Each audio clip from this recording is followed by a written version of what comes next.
mo mọ̀ tún kí wa kú dédé àsìkò yìí níbi yòówù kẹ́ẹ̀tì láǹfààní látún ti máa darapọ̀ mọ́ mi lórí ìkànnì Arólé Bàbá 1010 TV2 ìkànnì kan tó yà lára ọ̀tọ̀ látàrí ìròyìn àjàbalẹ̀ ètèlédùmarè tó fi jíǹkí wa lórí ìkànnì aláyọ̀ tá wà yìí ṣe ti mọ̀ pé gbígbó ni tajá kíkọ ní takùkọ kíkàn báyìí òun náà ní tàgbò ní tó kàn wájú lórí ìkànnì náà ní ìròyìn lálájá ọbalẹ̀ nígbà tó orúkọ ẹni tó mú ròyìn wá tí ò fìgbà kan yí padà àyànfẹ́ Elédùmarè òun ló kọ ti tèmi ń jẹ́ ìròyìn náà rèé ẹja wo kókó tí ń bẹ nú ẹ̀ ṣáájú ẹ̀kúnrẹ́rẹ́ rẹ̀ báyìí. Obìnrin àkọ́kọ́ ní orílẹ̀-èdè Nàìjíríà sẹ́nitọ́ Olúrẹ̀mí Tinubu ló ṣe àbẹ̀wò sí Ibrahim Babangida àti Abdulsalam Abubakar ní ìpínlẹ̀ Niger.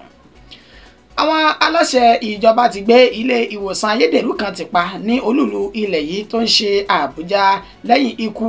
ẹnìkan tó sì ní ilé ìwòsàn náà ó ní kò bójúmu tó. Lórí awuyewuye ọ̀rọ̀ abẹnugan ilé ìgbìmọ̀ asòfin ìpínlẹ̀ Èkó àwọn ìgbìmọ̀ mọ̀ tún ti ṣe bẹ́ẹ̀ buwọ́lu mèrèǹdà lẹ́ẹ̀kan sí i wọ́n ní kó máa báṣẹ́ rẹ̀ lọ gẹ́gẹ́ bí abẹnugan náà. Àwọn agbébọn náà ti jí orí adé kan gbé lọ ní ìpínlẹ̀ Èdó báyìí nígbàtí irú ìṣẹ̀lẹ̀ náà tó tún wáyé ní ìpínlẹ̀ Ondo pẹ̀lú bí wọ́n ṣe ti jí àwọn ènìyàn tẹ́jà arìnrìn àjò 10 ọ̀tọ̀ọ̀tọ̀ gbé ní ìpínlẹ̀ ọ̀hún. Níṣẹ́ ni kẹ́dùmarè kó má jẹ́ ká ṣìṣe lẹ́yìn tí wọ́n pàṣẹ kí orí adé lọ́ọ̀rẹ́ lọ́kúnlé fún bíi oṣù 6 gbáko àwọn agbófinró náà ti ṣe bẹ́ẹ̀ gbé kábíyèsí ọ̀hún ilé ẹjọ́ báyìí. Ọmọ ọdún 5 ló dáná sun ilé lásìkò tó ń fi ìsáná ṣeré kéré ní ìpínlẹ̀ Kwara. Ìròyìn eléyìí ló ṣe bẹ́ẹ̀ tó kàn mí mo sì mọ̀ pé yóò kan ẹ̀yin náà. Ọmọ orílẹ̀-èdè Nàìjíríà kan ló ṣe bẹ́ẹ̀ bára rẹ̀ ní gbàgà àtìmọ́lé ní orílẹ̀-èdè UK kí ni tó ṣe a máa ṣàlàyé rẹ̀ fún wa láìpẹ́. Ìròyìn náà rèé o lẹ́kùnrẹ́rẹ́ báyìí. Obìnrin àkọ́kọ́ nílẹ̀ yìí sẹ́nitọ́ Olúrẹ̀mí Tinubu ló ṣe àbẹ̀wò sí Ibrahim Babangida ẹni tó jẹ́ olórí orílẹ̀-èdè Nàìjíríà nínú ìṣèjọba ológun tẹ́lẹ̀ rí àti Abdulsalam Abubakar head of state náà tẹ́lẹ̀ rí ní ìpínlẹ̀ Niger. Ẹni tó jẹ́ obìnrin àkọ́kọ́ ìyàwó ààrẹ Bọ́lá Ahmed Tinubu tó jẹ́ Olúrẹ̀mí Tinubu olómàṣe bẹ́ẹ̀ tó tẹ bàálù létí lọ sí ìlú Minna ní ìpínlẹ̀ Niger níbi tó ti lọ ṣe àbẹ̀wò sí Ibrahim Babangida àti Abdulsalam Abubakar nígbà tí ọkọ̀ ojú òfurufú Olúrẹ̀mí Tinubu tó balẹ̀ sí pápákọ̀ òfurufú Bọ́lá Ahmed Tinubu tó ń bẹ ní Minna níbi tí gómìnà ìpínlẹ̀ Niger Umaru Mohammed Bago àti ìyàwó rẹ̀ Fatima Bago tó ti ṣe bẹ́ẹ̀ pàdé aya ààrẹ ní ojú ọ̀nà tó sì jọ kọ́wọ́rìn lọ sí ilé Abdulsalam Abubakar àti Ibrahim Babangida níbi tí ìyàwó Bọ́lá Ahmed Tinubu tó ti ṣe bẹ́ẹ̀ lu àwọn adarí méjèèjì náà lọ́gọ̀ ẹnu tó sì sọ bímọ wípé àwọn nílò láti ta àpọ́nlé fún àwọn adarí méjèèjì ọ̀hún òní Abdulsalam Abubakar olóṣè bẹ́ẹ̀ tó ṣe Bọ́lá Ahmed Tinubu tó ṣe lákin lásìkò ìdíje sí ipò ààrẹ ní gbogbo àwọn ọ̀rọ̀ ìmọ̀ràn àti òye àgbà tí àwọn méjèèjì tí wọ́n ń tà fún àwọn lásìkò náà ó so èso rere nínú ètò wọn ètí láǹfààní láti wá dúpẹ́ fún àwọn àgbààgbà méjèèjì ó sọ dúnmọ̀ wípé nígbà tí Elédùmarè sì dẹ́mi àwọn àgbà yìí sí ó yẹ ká ṣe bẹ́ẹ̀ ká mọ rírì wọn lásìkò tán bẹ ní òkè pẹ̀ àti pé àwọn tí wọ́n jẹ́ aṣíwájú wa yìí wọn ò sì fọwọ́rọ́ sẹ́yìn téèyàn bá fẹ́ ṣe àṣeyọrí tó lámìlaka nínú ètò ìṣèjọba orílẹ̀-èdè Nàìjíríà. Olúrẹ̀mí Tinubu tó tẹ̀síwájú wípé nígbà tí àwọn ń ṣe bẹ́ẹ̀ ṣe ìpolongo ìbò àwọn ò láǹfààní láti dé ilé àwọn ènìyàn náà méjèèjì tí ń bẹ ní Minna onílẹ́yìn táwọn sì tún ṣe wọlé tán báyìí òun ò tí láǹfààní láti lọ rè kí àwọn àgbààgbà méjèèjì náà lẹ́yìn tó sì ṣe bẹ́ẹ̀ tó ṣàbùkù torí pé ibi tó ń ti jáde wá àwọn ọmọ pàtàkì àgbà àti àwọn aṣíwájú ní orílẹ̀-èdè Nàìjíríà ó ní fún ìdí èyí kò yẹ kó jórí ẹ̀rọ ìbánisọ̀rọ̀ nìkan láti máa bára wa sọ̀rọ̀ a nílò láti tàpọ́nlé fẹ̀yìntẹ́jẹ́ aṣíwájú wa yìí nígbà tí Abubakar Abdulsalam tó náà ṣe bẹ́ẹ̀ dúpẹ́ lọ́wọ́ Olúrẹ̀mí Tinubu wípé ó kú ìjọmọnìyàn àti fọmọnìyàn ṣe pẹ̀lú àbẹ̀wò tó ṣe sí òun yìí àwọn ọmọ rírì àti pàtàkì àbẹ̀wò náà. Àwọn aláṣẹ ìjọba ti gbé ilé ìwòsàn ayédèrú kan ti pa ní olúlu ilẹ̀ yìí tó ń ṣe Àbújá lẹ́yìn ikú arákùnrin kan níbẹ̀. ilé ìwòsàn tí wọ́n ní kò bá òfin mu kan èyí tó wà ní agbègbè Kábọ́à Gaube ìjọba ìbílẹ̀ Kùjé ní olúlulẹ̀ yìí tí ń ṣe Àbújá ó ní àwọn àjọ the Private Health Establishment Registration and Monitoring Committee ni wọ́n ti gbé àgádágodo ńlá tán ti gbé tìpa báyìí ilé ìwòsàn tó pè ní Dada Clinic and Mentality Limited èyí tó ń bẹ ní agbègbè tá a ti mẹ́nu báyìí ó ní wọ́n sọ dímọ̀ wípé ó ń gba àwọn aláìsàn sí ilé ìwòsàn ọ̀hún léyìí tí kò sì ní àwọn ohun èlò tó pójú owó àti pé kò sí orúkọ rẹ̀ nínú àwọn orúkọ tán ti fi kalẹ̀ gẹ́gẹ́ bí ilé ìwòsàn ní orílẹ̀-èdè Nàìjíríà nígbà tí wọ́n sọ dímọ̀ wípé àwọn ń kọjá lọ ní agbègbè náà ó ní àwọn kẹfìn rí ìwòsàn ọ̀hún táwọn ò tiẹ̀ wá túmọ̀ wípé níṣe ní ilé ìwòsàn náà ló ti dẹ́mi ẹnìkan tó jẹ́ aṣíwájú nínú agbègbè náà tó ti dẹ́mi rẹ̀ légbodò látàrí wípé wọ́n ṣe iṣẹ́ abẹ èyí tí kò pójú owó tí wọn ò sì ní irinṣẹ́ láti ṣe iṣẹ́ abẹ ọ̀hún nígbà tí àwọn àjọ náà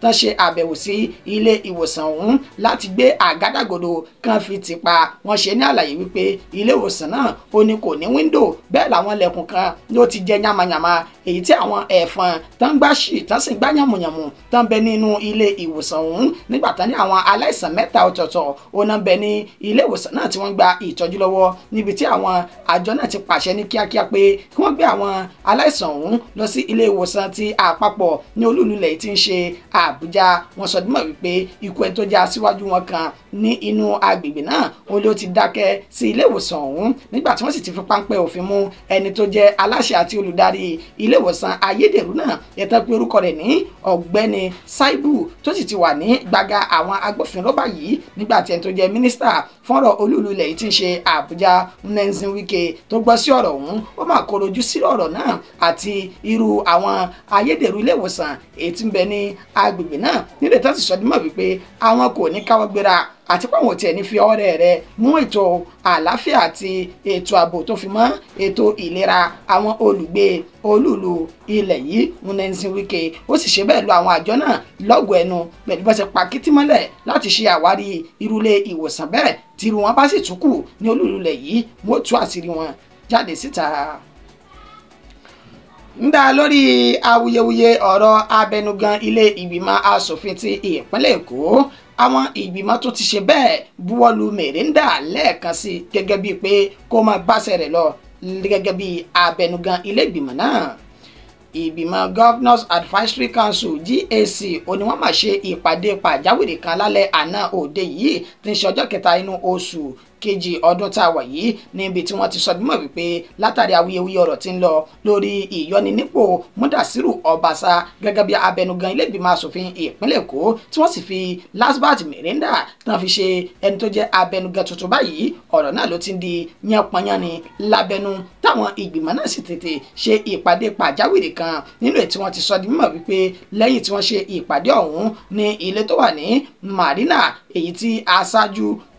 Tajudeen Olùsì tí ó ṣe bẹ́ẹ̀ jẹ́ alága ìpàdé ọ̀hún ó ní wọ́n lo àkàìmọye wákàtí nínú ìpàdé náà níbi tó sì ti fi orí okòó sọ̀dúnrún wípé kí Lasbat Merinda kó máa jẹ́ abẹnugan náà lọ nígbà tí ogunlọ́gọ̀ àwọn ènìyàn tí wọ́n ṣe bẹ́ẹ̀ kì í káàbọ̀ yàtọ̀ sí èyí tá a ti mú wá nínú ìròyìn lánàá lásìkò tí ó padà dé sí ọ́fíìsì náà èyí tí ó tún padà ṣẹlẹ̀ ní alẹ́ àná òde yìí níbi tí wọ́n ti fi tìlù tìfọn torin ayọ̀ tí wọ́n tún fi kí Lasbat káàbọ̀ wípé ó tún ṣe bẹ́ẹ̀ tún jáwé olúborí nínú ìpàdé èyí tí àwọn ìgbìmọ̀ náà tí wọ́n ṣe tí wọ́n sì fi yàn gẹ́gẹ́ bí abẹnugan ànímọ̀ báṣẹ̀ rẹ̀ lọ́sẹ̀ nínú ètò ìgbìmọ̀ náà. ẹ̀rẹ̀ máa tẹ́ wà lọ́rùn Madam Sika máa báṣẹ́ rẹ̀ lọ. Madam Sika máa báṣẹ́ rẹ̀ lọ. Madam Sika máa báṣẹ́ rẹ̀ lọ. Iṣẹ́ rẹ̀ máa tẹ́ wà lọ́rùn. Madam Sika máa báṣẹ́ rẹ̀ lọ. Iṣẹ́ rẹ̀ máa tẹ́ wà lọ́rùn. Madam Sika máa báṣẹ́ rẹ̀ lọ. Madam Sika máa báṣẹ́ rẹ̀ lọ. Madam Sika máa báṣẹ́ rẹ̀ lọ. Iṣẹ́ rẹ̀ máa tẹ́ wà lọ́rùn. Madam Sika máa báṣẹ́ rẹ̀ lọ. Iṣẹ́ rẹ̀ máa tẹ́ wà lọ́rùn. Madam Sika máa báṣẹ́ rẹ̀ lọ. Bẹ́ẹ̀ náà lórí ènìyàn ò ní yọ̀ sí. Ènìyàn ò ní yọ̀ sí. Bá a ṣe fẹ́ rí bẹ́ẹ̀ náà lórí ènìyàn ò ní yọ̀ sí.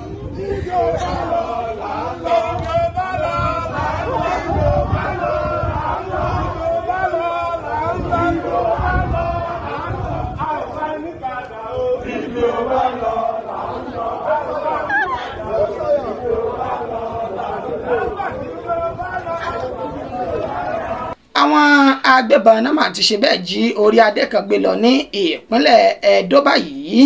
lọ́jọ́ àìkú tí ń ṣe Sunday níṣe ni wọ́n ti jí ẹni tó jẹ́ orí adé ti Onogie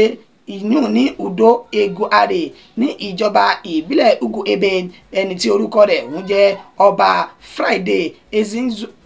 Eizojie ọba Friday Eizojie tí wọ́n ti ṣe bẹ́ẹ̀ jí gbé wọ igbó lọ báyìí gẹ́gẹ́ bí alukoro iléeṣẹ́ ọlọ́pàá ìpínlẹ̀ Edo Moses Yamu èyí tó ṣe ní àlàyé fún àwọn oníròyìn ó sọ di mímọ̀ wípé ẹni tó jẹ́ orí adé ọ̀hún ló máa ṣe bẹ́ẹ̀ tó gun ọ̀kadà ní agbègbè náà nígbà tí ọlọ́kadà ọ̀hún tó sì ń gbé lọ ìgbà náà ni àwọn oníṣẹ́ láabi náà ajínigbé náà ṣe bẹ́ẹ̀ yìnbọn lu ẹni tó wa ọ̀kadà tó sì gbẹ̀mí rẹ̀ ní wàràǹṣeṣà tó sì ṣe bẹ́ẹ̀ gbé orí adé náà tí wọ́n gbé wọ inú igbó sá lọ orí adé nìkan kọ́ ni wọ́n ní wọ́n jí gbé ní àsìkò yìí wọ́n tún ṣe bẹ́ẹ̀ gbé àwọn ará ìlú èyí tí wọn kò mú nǹka wọn lásìkò tí ìṣẹ̀lẹ̀ náà tó fi ṣẹlẹ̀. Moses Yamu ó wá ní àwọn ti bẹ̀rẹ̀ ìwádìí pẹ̀lú bí àwọn ti kó àwọn ẹ̀ṣọ́ aláàbò gbogbo sí agbègbè àti kọ̀rọ̀kọ́ndù inú igbó láti máa ṣe àwárí orí adé tí wọ́n ṣe bẹ́ẹ̀ tán jí gbé wọ inú igbó lọ ọ̀hún. Irú ìròyìn tó tún ṣẹlẹ̀ ní ìpínlẹ̀ Ondo kò dín ní ènìyàn 10 tán ti jí gbé wọgbó lọ báyìí tán jẹ́ arìnrìn-àjò. Àwọn arìnrìn-àjò tó ń bọ̀ láti gúúsù orílẹ̀-èdè yìí ó ní wọ́n dé òpópónà Ọ̀wọ̀ sí ìpínlẹ̀ sí Benin èyí tí wọ́n sì ń padà lọ sí Àkúrẹ́ tí ń ṣe olúlu ìpínlẹ̀ Ondo níbi tó ti sọ bímọ wípé àwọn ajínigbé ti jí àwọn 10 ọ̀tọ̀ọ̀tọ̀ gbé nínú àwọn ènìyàn tí wọ́n jẹ́ arìnrìn-àjò náà nínú àlàyé ẹni tó jẹ́ olùkóró fún iléeṣẹ́ ọlọ́pàá ìpínlẹ̀ Ondo Fúnmi Ọdúnlámì ètò ṣe ní àlàyé ó sọ di mímọ̀ wípé àwọn arìnrìn-àjò náà ó ní wọ́n bá ọkọ̀ wọn ní ẹ̀bá ọ̀nà nígbà tí àwọn tí wọ́n jẹ́ awakọ̀ bíi tiwọn tó kù tí wọ́n ń kọjá lọ ó ní wọ́n rí ọkọ̀ ọ̀hún tó ti wà ní pàfo tó sì ti jí gbogbo àwọn ènìyàn tó ń bẹ nínú ọkọ̀ náà gbé wọ igbó lọ. Àwọn awakọ̀ náà fi igbe ta síta nínú tí wọ́n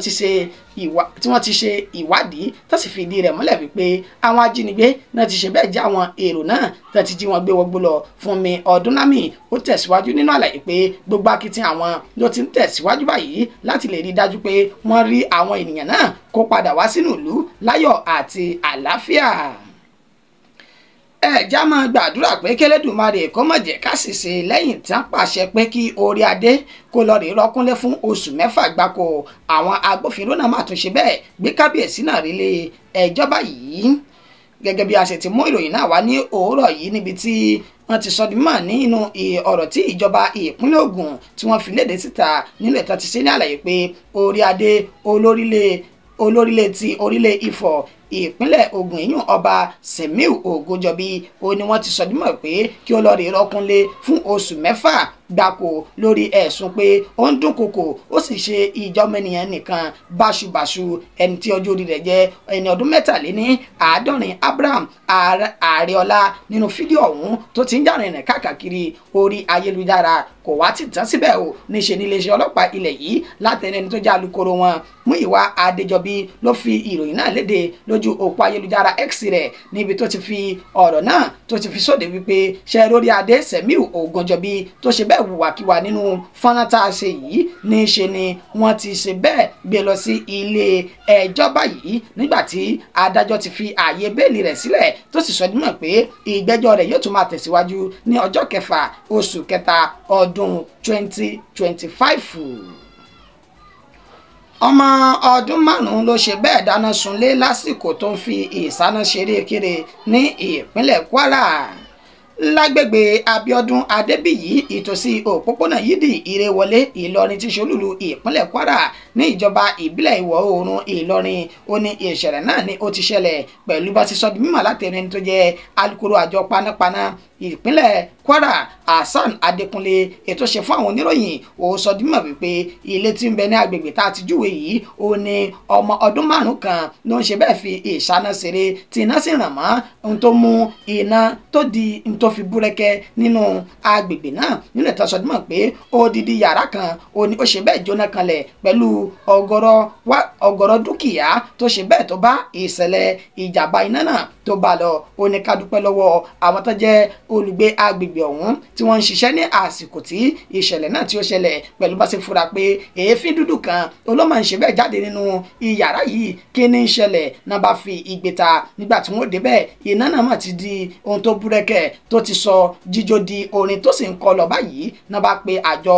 panápaná ọ̀hún ni wọ́n sọ wípé wọ́n pa kìtìmọ́lẹ̀ lásìkò tá sì ṣe ìkọlù tá sì ṣe àbẹ̀wò síbi tí ìṣẹ̀lẹ̀ ọ̀hún tó ti ń wáyé, níbi tá ti pa iná náà tí wọn ò fi ààyè sílẹ̀ láti lè jẹ́ kí ó jó kọjá bí ó ṣe tọ́ àti bí ó ṣe yẹ. Hasan Adékúnlé alukoro wa rọ gbogbo àwọn òbí àti alágbàtọ́ pé ẹ dákun ẹ dábọ̀ ẹ já mójútó àwọn ọmọ wa. Ó ní adúpẹ́ lórí ìṣẹ̀lẹ̀ yìí pé ẹ̀mí ẹnikẹ́ni kò bá ìṣẹ̀lẹ̀ náà lọ, àmọ́ dúkìá olówó iyebíye wọn ló bá ìṣẹ̀lẹ̀ náà lọ. Ká ṣọ́ra kúrò, ká ṣọ́ àwọn ọmọ wa kúrò níbi ohun tó lè mú iná wá lásìkò yìí. Ìròyìn eléyìí tí ń bẹ níwájú mi yìí níṣe ló kàn mí gbọ̀ngbọ̀n, mo sì mọ̀ pé yóò kan àwọn èèyàn bíi tèmi náà tí wọ́n ń gbọ́ ìròyìn mi yìí. Ọmọ orílẹ̀-èdè Nàìjíríà kan ló mà ṣe bẹ́ẹ̀ tó ṣe àlàyé bó ṣe bára rẹ̀ látìmọ́lé lẹ́yìn tí bó ṣe bára rẹ̀ ní àtìmọ́lé lẹ́yìn tó sí èèbó sọ ní orílẹ̀-èdè United Kingdom. Ọmọ orílẹ̀-èdè Nàìjíríà kan ló ti fi ohun tójú rẹ̀ rí sójú ayélujára báyìí pé kó máa jẹ́kọ̀ọ́ fúnru àwa báyìí tẹ̀ bóòdùn lẹ́nu wa tá a sì tún mọ ọ̀tún yàtọ̀ sí òsì. Nígbà tí ọmọ orílẹ̀-èdè Nàìjíríà ń ṣe ní àlàyé nínú fídíò rẹ̀ kan ètò fi sójú òpó ayélujára TikTok rẹ̀ ní ọjọ́ ajé Monday tí ń ṣe ọjọ́ kẹta inú oṣù kejì ọdún 2025. ìṣe ni ó ń ṣe ní àlàyé nínú fídíò ọ̀hún níbi tó ti sọ dímọ̀ wípé ẹ mà gbà mí ẹ rà mí kalẹ̀. Ọkọ òun ó ní ó ṣe bẹ́ẹ̀ tí ó tẹ̀ díẹ̀ tó fẹ́ ṣe bí ẹni tí malaria tó ń dà láàmú ni òun bá sì lọ síbi tí wọ́n ti ń ta oògùn òyìnbó. Kàkà tí òun fi sọ wípé òun fẹ́ ra medication, níṣe ni òun sọ dímọ̀ pé òun fẹ́ ra drugs. Ó ní bí àwọn tí wọ́n ń ta ọjà yìí bó ṣe gbọ́ drọ́ọ̀gì kẹ̀ náà wojú ara wọn lọ́tún lósì. Ó ní wọ́n sì ta drọ́ọ̀gì náà fún òun náà ni òun bá títí òun kúrò níbi ilé ìtajà yìí. Ó ní bí òun ṣe jáde ni òun pe ọkọ òun wípé mo ti bọ́ ra drug èyí tí ó lò tára rẹ̀ yóò fi ṣe bẹ́ẹ̀ tí ó fi ya. Ó ní ká tó ṣẹ́jú ká tó là àwọn agbófinró mà ti di òun ní ìpàpá tó ti kó òun ní papamọ́ra tó sì ṣe ní àlàyé pé drug, what do you mean drug? Náà bá ṣe bẹ́ẹ̀ gbé lọ sí àtìmọ́lé níbi tó ti lọ fi ọ̀rọ̀ wá lẹ́nu wò. Nígbà tí wọ́n yẹ in tó lọ rà wò wọ́n ní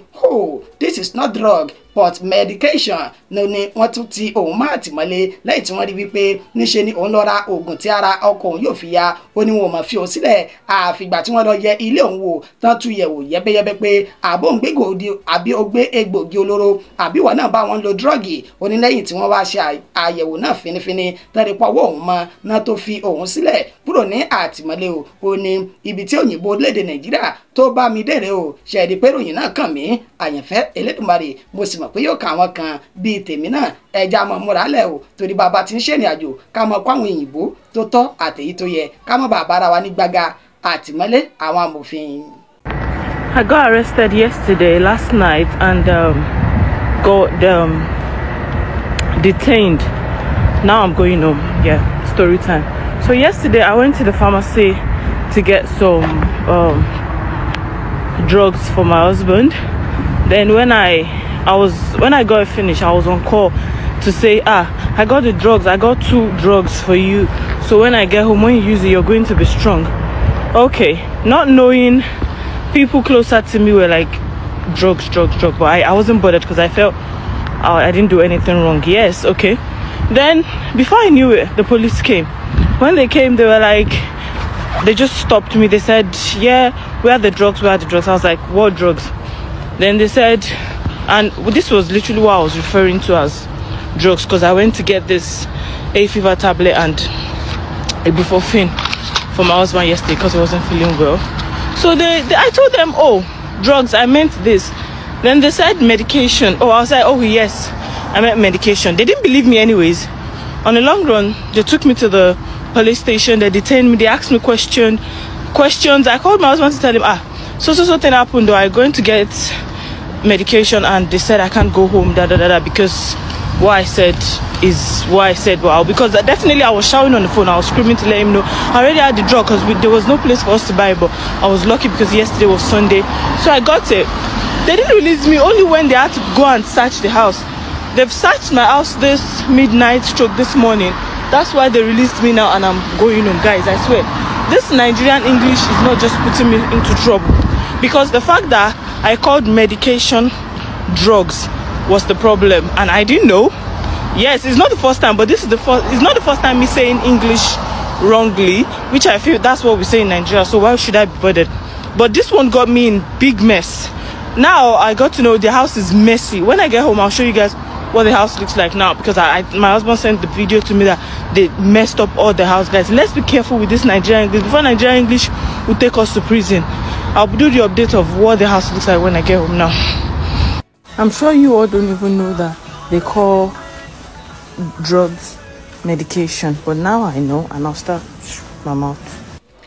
Ani kì í dùn kó pọ̀ ṣókí báyìí náà ni ọbẹ̀ oge màdẹ́màgẹ́ kí fìlà mọ́ kọjá ìpéǹpéjú oníyìí ọmọ lúàbí a mọ̀ fi èyí ṣe ìdágbére fún ti àsìkò yìí títí di ìgbà tátù padà máa fún wa ní ìròyìn míì ó kọ́ mi ò ní yí padà àyànfẹ́ Elédùmarè yín náà ni ó dàbọ̀ àkú àtúrọ̀.